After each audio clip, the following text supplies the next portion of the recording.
अस्सलाम वालेकुम वरहमतुल्लाहि वबरकातुह। मोहतरम नाज़रीन, हमारे सामने 10 मुहर्रम आ रहा है। आशुरा यानी 10 मुहर्रम आ रहा है और शरीयत मुतहरा में, इस्लाम में उसकी अलग से फजीलतें आई हैं। तो चलिए उसके बारे में कुछ बातें जानते हैं। सबसे पहले तो ये बात जाने कि मुहर्रम के रोज़ों की भी फजीलत है, यानी खास 10 मुहर्रम के रोज़े नहीं बल्कि पूरे मुहर्रम के रोज़ों की फजीलत आई है। हमारे नबी पाक सल्लल्लाहु अलैहि वसल्लम ने फरमाया कि रमज़ान के रोज़ों के बाद सबसे अफजल रोज़े मुहर्रम के रोज़े हैं। तो एक तो पूरे मुहर्रम के रोज़ों की फजीलत है, इसके अलावा 10 मुहर्रम के रोज़े की अलग से फजीलत आई है।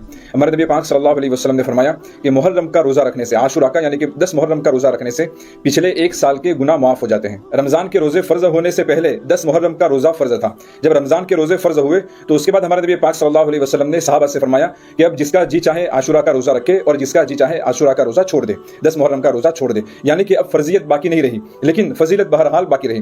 खुद हमारे नबी पाक सल्लल्लाहु अलैहि वसल्लम 10 मुहर्रम का रोज़ा रखते थे। एक मरतबा हमारे नबी पाक सल्लल्लाहु अलैहि वसल्लम ने 10 मुहर्रम का रोज़ा रखा तो सहाबा ने अर्ज़ किया कि या रसूलल्लाह, आशुरा के दिन की ताज़ीम यहूद भी करते हैं। यहूद भी आशुरा के दिन को यानी कि 10 मुहर्रम के दिन को बड़ा समझते हैं, उसको अजीम समझते हैं। तो हमारे नबी पाक सल्लल्लाहु अलैहि वसल्लम ने फरमाया कि अगर जिंदगी रही, अल्लाह ने चाहा तो आइंदा साल 10 मुहर्रम के साथ 9 मुहर्रम का भी रोज़ा रखेंगे ताकि यहूद से मुखालफत हो जाए। लेकिन आइंदा 10 मुहर्रम का दिन आने से पहले पहले रसूलुल्लाह सल्लल्लाहु अलैहि वसल्लम पर्दा फरमा गए। इस हदीस की बिना पर फुक़हा ने लिखा है कि 10 मुहर्रम के साथ या तो 9 मुहर्रम का रोज़ा रखे या 11वीं मुहर्रम का रोज़ा रखे। 10 मुहर्रम के साथ कोई भी एक रोज़ा मिलाना बेहतर है। लेकिन अगर किसी ने 9 मुहर्रम का रोज़ा नहीं रखा, 11 मुहर्रम का रोज़ा नहीं रखा, सिर्फ 10 मुहर्रम का रोज़ा रखा तो भी इसकी इजाजत है और 10 मुहर्रम के रोज़े की फजीलत हासिल हो जाएगी। सिर्फ 10 मुहर्रम का रोज़ा रखने की भी गुंजाइश है। आशुरा के दिन एक अमल ये भी करना है, हदीस में आता है हमारे नबी पाक सल्लल्लाहु अलैहि वसल्लम ने फरमाया कि 10 मुहर्रम को, आशुरा के दिन, जो अपने अहलो अयाल पर खर्च करने में वसात करेगा, अल्लाह ताला उस पर पूरे साल रोजे में वसात फरमाएंगे।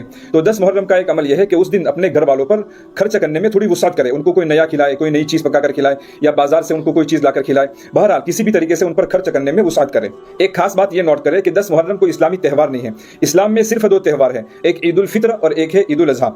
इन 2 के अलावा इस्लाम में कोई और त्यौहार नहीं है, इसलिए उसको किसी भी तरीके से मनाना जायज नहीं है। इसी तरीके से 10 मुहर्रम को मकतब या मदरसे में छुट्टी रखने का भी कोई मतलब नहीं बनता है। 10 मुहर्रम में इबादत करने की कुछ खास फजीलतें हैं, बाकी इसके अलावा ये कोई ऐसा दिन नहीं है कि जिसको मनाया जाए, जिसको त्यौहार के तौर पर मनाया जाए। हाँ, शियों ने इसको गम का दिन बना दिया है, एक त्यौहार बना दिया है और वो इस दिन गम मनाते हैं, लेकिन हकीकत में इस्लाम में ऐसा कोई त्यौहार ये नहीं है। इसलिए मकतब या मदरसे में छुट्टी रखने का कोई भी मतलब नहीं बनता है।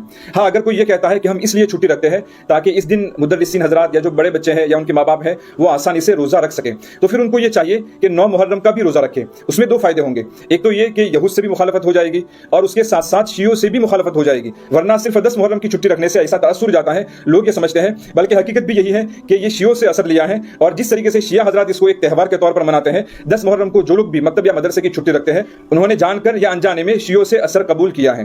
तो पहली बात तो यह है कि 10 मुहर्रम को छुट्टी रखने का कोई मतलब ही नहीं बनता है, क्योंकि साल में फजीलत वाले दिन और भी आते हैं तो उन दिनों में तो छुट्टी नहीं रखी जाती, तो खासकर 10 मुहर्रम में छुट्टी रखने का क्या मतलब बनता है। और अगर चलो इबादत के लिए छुट्टी रखी गई है तो फिर 9 मुहर्रम को या 11 मुहर्रम को भी छुट्टी रखनी चाहिए ताकि यहूद से भी मुखालफत हो जाए और शियों से भी मुखालफत हो जाए। अगर तुम ये मानते हो कि शिया हजरात 10 मुहर्रम को त्यौहार मनाने में नाहक पर है, वो गलती पर है, तो फिर उनकी मुखालफत में या तो छुट्टी ही नहीं रखनी चाहिए, या फिर अगर छुट्टी रखी ही है तो 9 मुहर्रम को छुट्टी रखनी चाहिए या फिर 11 मुहर्रम को भी छुट्टी रखनी चाहिए।